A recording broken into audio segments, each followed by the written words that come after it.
अवधूत चिंतन श्री स्वामी समर्थ महाराज की जय। कोल्हापुरी घाटी मसाला आपण 1 किलोच्या प्रमाणामध्ये बघणार आहोत। सर्व साहित्य आहे। आम्ही 3 प्रकारच्या मिरच्या घेतलेल्या, लवंगी मिरची, काश्मीरी मिरची आणि बॅडगी मिरची। लवंगी मिरची 500 ग्रॅम घ्यायची, बॅडगी मिरची पावशेर आणि काश्मीरी मिरची रंगासाठी वापरली जाते ती पण पावशेर। आणि साहित्य पाहून घेऊ आपण। धने घेतलेले, धने 250 ग्रॅम, जिरे 200 ग्रॅम, शहाजिरे 20 ग्रॅम घेतलेले,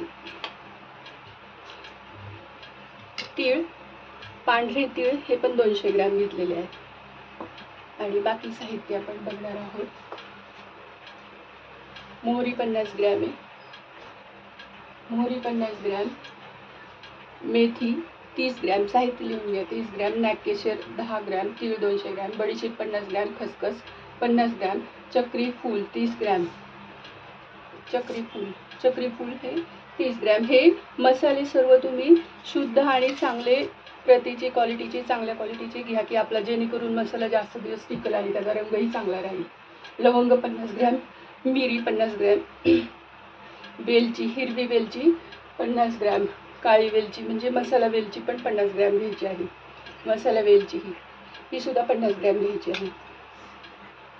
दगडी फूल 30 ग्रॅम, दगड फूल हे 30 ग्रॅम घेतले। तमालपत्र 30 ग्रॅम, तमालपत्र ही 30 ग्रॅम घ्यायचे। चांगले पाहून घ्यायचे मसाले। त्रिफळा 30 ग्रॅम, त्रिफळा 30 ग्रॅम घेतलेले आहे। जावित्री मायपत्री, जावित्री आणि मायपत्री दोन्ही सेम दिसतात पण कलर त्यांचा वेगवेगळा असतो, त्याच्यामध्ये खूप कन्फ्युजन होतं। दालचिनी 30 ग्रॅम घेतलेली आहे, दालचिनी 30 ग्रॅम घेतली। सुंठ 20 ग्रॅम, सुंठ आणि जायफळ एक घेतलेले मी। गाठी हळद म्हणजे सेलमची हळद आणि आपली साधी हळद, ही साधी हळद आहे ही 50 ग्रॅम घेतलेली आहे। आणि गाठी हळद म्हणजे ही सेलमची हळद असते, ही अशी गोल असते, आणि आपल्या हळदीला कलरही खूप छान येतो आणि रंगही छान येतो मसाल्याचा। खडा हिंग घेतलेले, खडा हिंग 50 ग्रॅम घेतलेले। जाड मीठ घेतलेले पावशेर म्हणजे 200 ग्रॅम घेतलेले। आणि ज्यांना हवे असेल त्यांनी कांदा, लसूण, खोबरं ज्यांना हवं असेल त्यांनी पाव किलोच्या प्रमाणामध्ये घालायचं आहे। आता हे सर्व मसाले आपण, जे सेम दिसणारे मसाले आहेत ते सगळे सगळ्यात पहिल्यांदा धने आपण,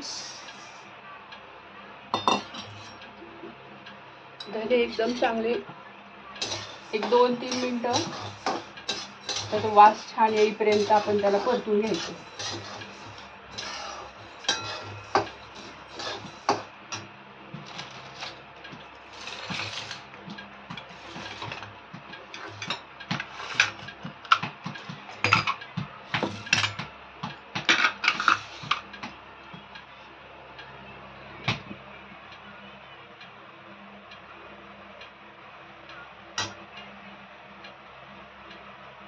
आणि मसाले सगळे आपण चांगले उन्हात वाळून घ्यायचे आहेत। मिरच्या सुद्धा 1-2-3 दिवस उन्हामध्ये वाळून त्याचा हाताने सुद्धा सुटल्या पाहिजेत, असा खळखळ आवाज यायला पाहिजे। त्यातून देठ काढून त्याच्यामधील कचरा सगळं साफ करून सगळे मसाले तर ते टिकण्यास मदत होते। म्हणजे मसाले पाण्याचं प्रमाण राहत नाही त्यात, त्यामुळे मसाले जास्त टिकतात आपले। तर हे सगळं परतून घ्यायचं।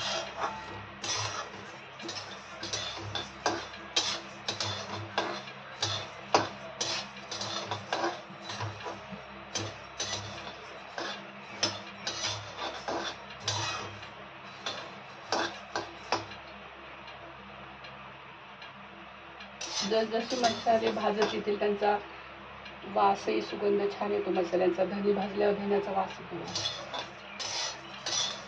म्हणजे जास्त काळपट नाही भाजायचे आपल्याला, फक्त असे हाताने कुस केले की तुटले पाहिजेत असे, एवढेपर्यंत भाजा। म्हणजे 3-4 मिनिटं तरी त्याला चांगलं परतून घ्या, परतून नाही द्यायची।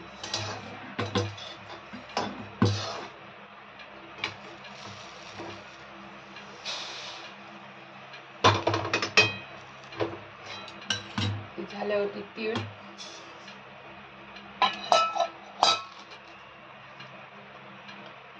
तीळ, शहाजिरे आणि जिरे एकत्र भाजून घ्या.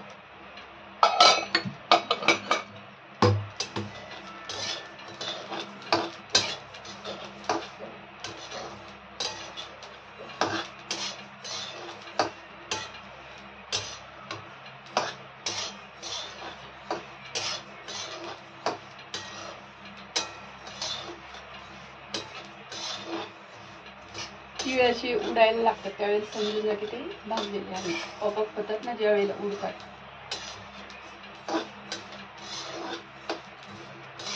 जिरे भाजल्यावर जिरेचा सुद्धा वास छान येतो. मसाले तुम्ही करायच्या आधी हे सगळे जिन्नस सगळे साफ करून एकदा ठेवा की जेणेकरून त्यात खडे असतात काही कचरा असतो तो सगळा साफ व्हायला हवा. हे सुद्धा 3-4 मिनिटं भाजल्यावरती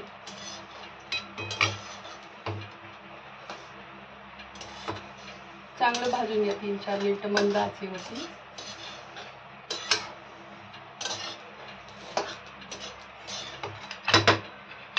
हे भाजून घेतल्यावरती आता ह्याच्यामध्ये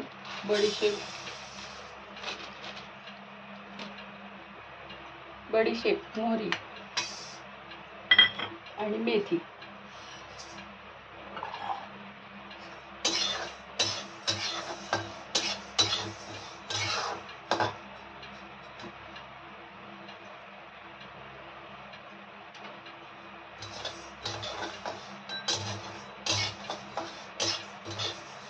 आणि मेथी सुद्धा जास्त प्रमाणात टाकू नका की मसाला कडवट होईल.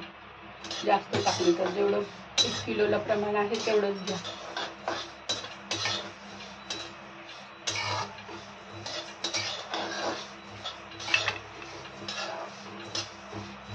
हे चांगले व्यवस्थित परतून घ्या.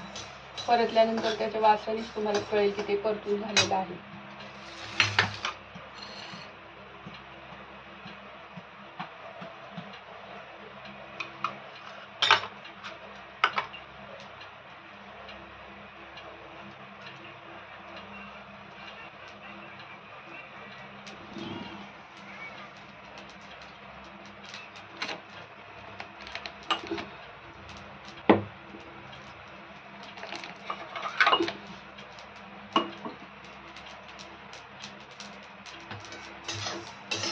हे आता उडायला लागली बडीशेप म्हणजे ती भाजून झालेली आहे. ती भाजून झाल्यावरती आपण आता हे बाकीचे मसाले 1 चमचा तेलामध्ये सगळे परतून घ्यायचे. 1 चमचा तेल टाकायचं त्याच्यामध्ये ते परतून घ्यायचे. आता त्यामध्ये तुम्ही दगडफूल, लवंग, काळी मिरी,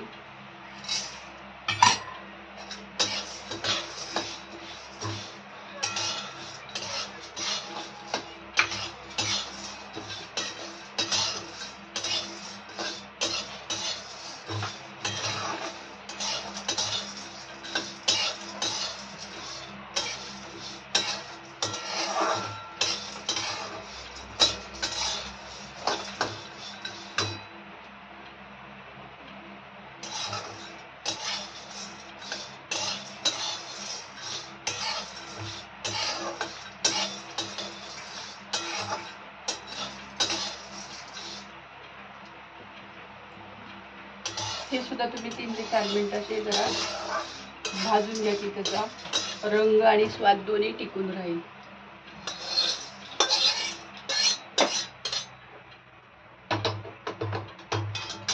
परत नागकेशर,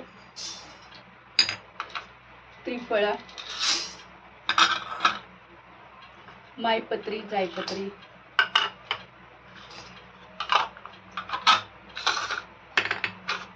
मसाला वेलची,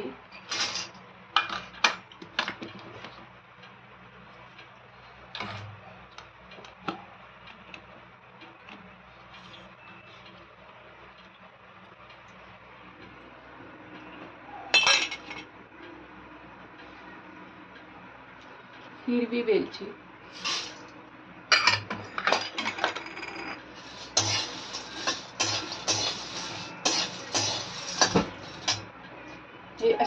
मसाले उन्हात जर तुम्ही वाळवलं तर ते असे कुस केले जातात हाताने सुद्धा. तोडून टाकले तरी चालतात, ते पटकन बारीक होतात.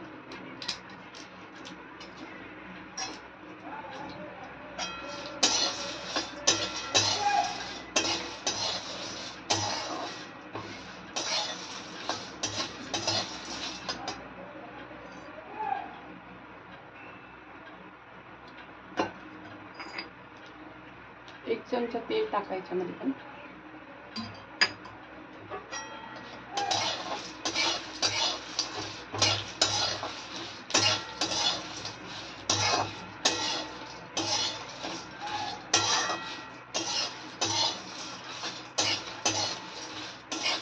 मसाल्याची वेलची, हिरवी वेलची हे सुद्धा परतल्यावरती बघा एक छान स्मेल येतो.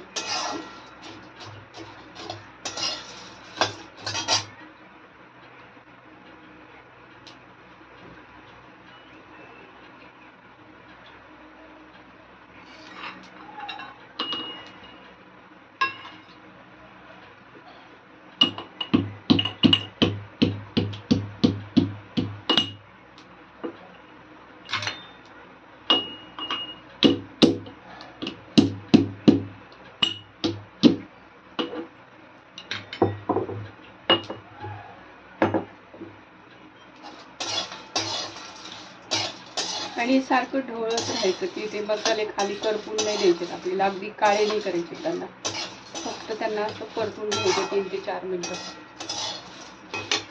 की त्याचा स्वाद आणि रंग टिकून राहावा यासाठी.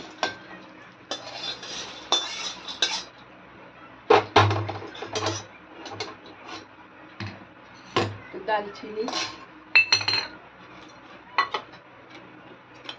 दगडी फूल,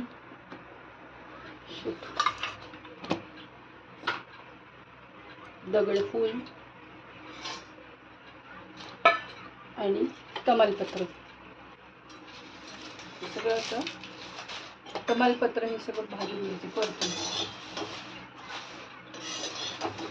तमालपत्र क्रिस्प होईपर्यंत, असं कुरकुरीत होईपर्यंत आपल्याला ते परतायचं.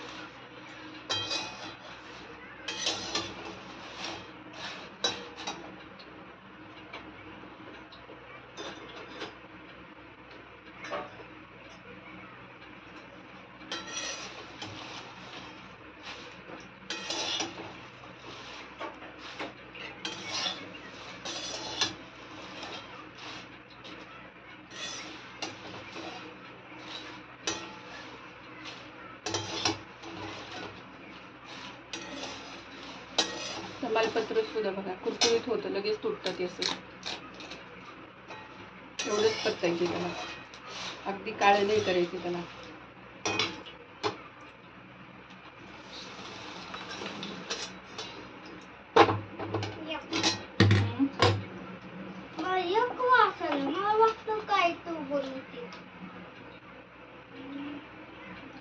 आता सुंठ आणि जायफळ हे सुद्धा तुम्ही 1 चमचा तेलामध्ये परतून घ्यायचे.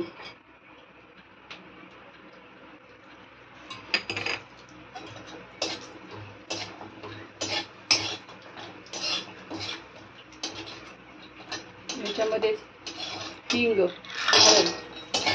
हळद ही फोडून टाकायची किंवा अशीच टाकली तरी चालते, आणि साली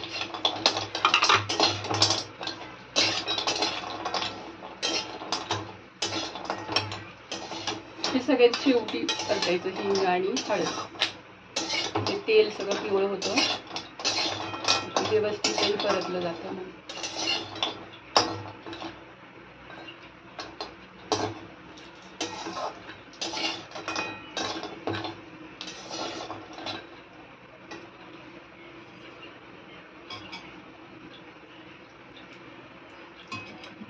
आणि मसाले पूर्ण थंड होऊन द्यायचे, आणि मग तुम्ही डंकात कुटून आणले तरी चालेल, किंवा आपल्या घरी मिक्सरवर सुद्धा थोड्या प्रमाणात असेल तर तुम्ही मिक्सरवरही करू शकता. हिंग पहा तळून झाल्यावरती ते अगदी मोठं फुलून आलेलं आहे, होऊ शकतं. हिंग आणि हळद तळून झाल्यावरती ते थोडं मोठी साईज झाली त्याची. व्यवस्थित परतून झाल्यावरती हे सुद्धा काढून घ्यायचं.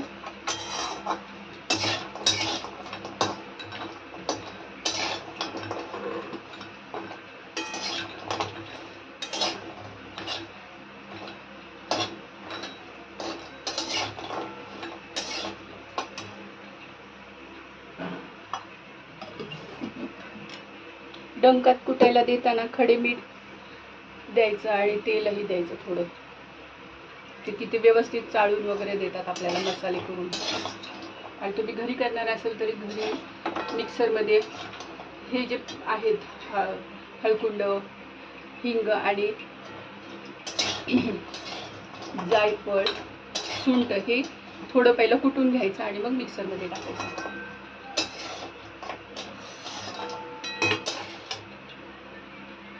आता आपण डंकातनं मसाला करून घेऊया.